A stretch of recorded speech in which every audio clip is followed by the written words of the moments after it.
Good morning, good morning, good morning, team. Today is Wednesday, May 7th, 2025. And I want to give a quick recap of what happened yesterday and what's happening today with EURCHF. This is the euro against the Switzerland franc. Once again, foreign exchange. This is a currency pair. EURCHF. This is the daily time frame, as you can see. This is the daily. And I go to the daily time frame to get the overall bias of where the market is actually going. Which way is the market actually trending? What direction is the market actually going in? Looking at this market, I can see that we have the high, low, lower high, lower low, lower high, lower low, lower high, lower low. When you see the market making lower highs and lower lows and dropping, it's declining. This is a selling market. This is a selling market. EURCHF has been selling for some time. This right here is March 21st. This is that old one? Oh.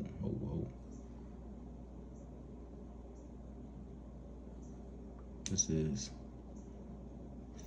February. Let's start at the peak right here. This is March 4th. Thursday, March 4th, 21. This is 2021 right here. From 2021, this market has been in a steady decline. Steady decline from 2021 up into this present moment. So let me show you, let's get back to the business, right? We have a selling market. When the market dropped right here and the market broke this low here, this was the last major low that was broken in this range. This is the last major low on a daily time frame that was broken in this range.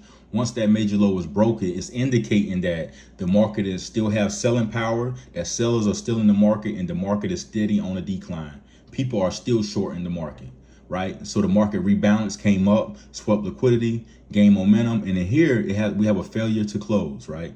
The market did not break this low.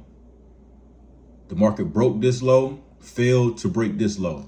The reason why we know it failed to break this low is because there was not a candle close at this level. We have a wick where the market did come down to this level, but it did not close a candle below this level. Instead, we have wick pressure and the market stayed up here. Came down again, we have wick pressure, but the market stayed above this level. So the market is ranging in this level, it's consolidating in this level. The market goes up, down, up, sweeps liquidity from the high, then creates enough momentum. It has enough selling power now to break that low. The low broke. We know that the low broke. Why? Because we actually have a candle close.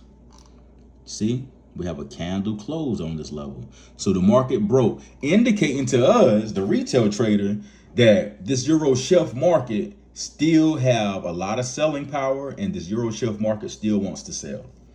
So the name of the game is this. We've figured out that on a daily time frame that the market is selling. So we have an overall bias of a bearish market on EURCHF. Now the name of the game is, how can I get into the money? How can I get with the flow of things in this market and earn a profit? How can I sell this market? We drop down to the 4-hour time frame, right? This is what I call a multi-time frame analysis. On a 4-hour time frame, what we want to see is the 4-hour time frame doing exactly what the 1-hour time frame was doing. If the 1-hour time frame was buying and we had a bullish bias for the 1-hour time frame, excuse me. My words is mixed up. If the daily time frame was bullish, meaning it was buying up, creating higher highs, higher lows, we would want the 4-hour time frame to also be bullish, creating higher highs and higher lows. But now in this instance, our daily time frame is bearish because it's creating lower lows and lower highs. Lower low, lower high, lower low, meaning that it's trending down, right? We've assessed that on the daily already. We're now on the 4-hour time frame. So what we want to see on the 4-hour time frame, we want to see the 4-hour time frame breaking down the same way the daily time frame broke down, right? We want to see the 4-hour time frame selling off. So we see that this is the last low on the 4-hour time frame, right? The market choked above, created a choke, broke above, right? So we know that because this market broke above, we have to be mindful, right? We have to be mindful that the market could give us a spring, could give us a rally, could give us a bull run from some of these lower discounted areas. But overall, we know that the market is bearish, and because the market came up, this market could have simply been rebalancing to continue to sell down. So in this area here, we see exactly that. We see that the market is beginning to break down. We have this choke happening here. The market is going up, coming down, going up, right? We have a break of structure here. The market comes up, consolidates in this range, give us a shift of structure here, breaks down. We creates the choke plus the break of structure. The choke plus the break of structure creates your first supply or demand zone. I'm gonna repeat that. The choke plus the break of structure. The choke followed by the break of structure is what creates your first supply or demand zone. So we know that our first supply zone coming out of this range, the choke plus the break of structure, will be this level here. Let me show you. Let me show you exactly what I was looking at. This is the choke plus the break of structure. We go to the highest candle within this range, the highest bull candle within this range.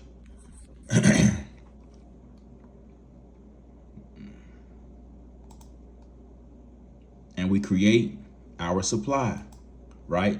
So once the market choke, broke structure, pulled up in this area, we know that within this zone, we were looking for a sell. And this was the first sell that we caught, actually. I think the market dropped like 65, 70 pips from this range right here, right? We caught this first sell.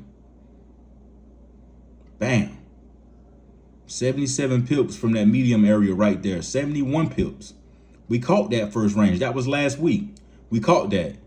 But we know that the market is still selling. The market is still in a bearish position. The daily time frame is still bearish. We looking to re-enter the sell. So this week we were hoping to hop back into a sell position.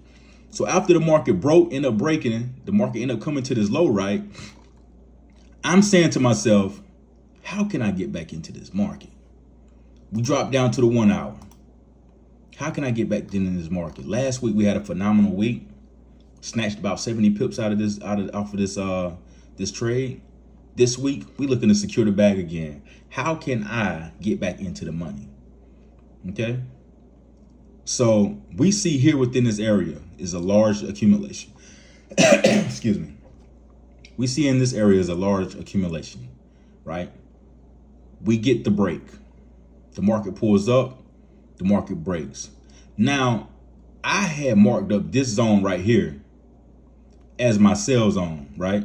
I marked up this zone right here as my sell zone. And yesterday, this week, the market triggered, hit my sell zone, and began to move in my direction right here. The market began to sell off in my direction. So I'm saying to myself, oh, I'm in the money. I'm in the money. I'm saying to myself, I'm in the money. I'm seeing the bag. I'm seeing the money. I'm seeing my account grow. I'm thinking to myself, okay, I'm good. Then I get busy with family, and the market done did this, y'all. The market done flew up. All the way up here, swept this higher liquidity, right? All this market did was create buy-side liquidity for a larger move before it intended to sell. In my mind, I see myself in drawdown, right? I see myself in drawdown. I see my account is red. All week, my account is red. I'm looking at my account yesterday. All yesterday, my account is red. I'm saying, what the fuck? I'm in a bad position. Excuse my language. I said, man, I'm in a bad position in this market. Let me see how I can execute the market. I replay the analysis. I go over the analysis again like I just done with y'all. And I said to myself, boy, this market wants to sell.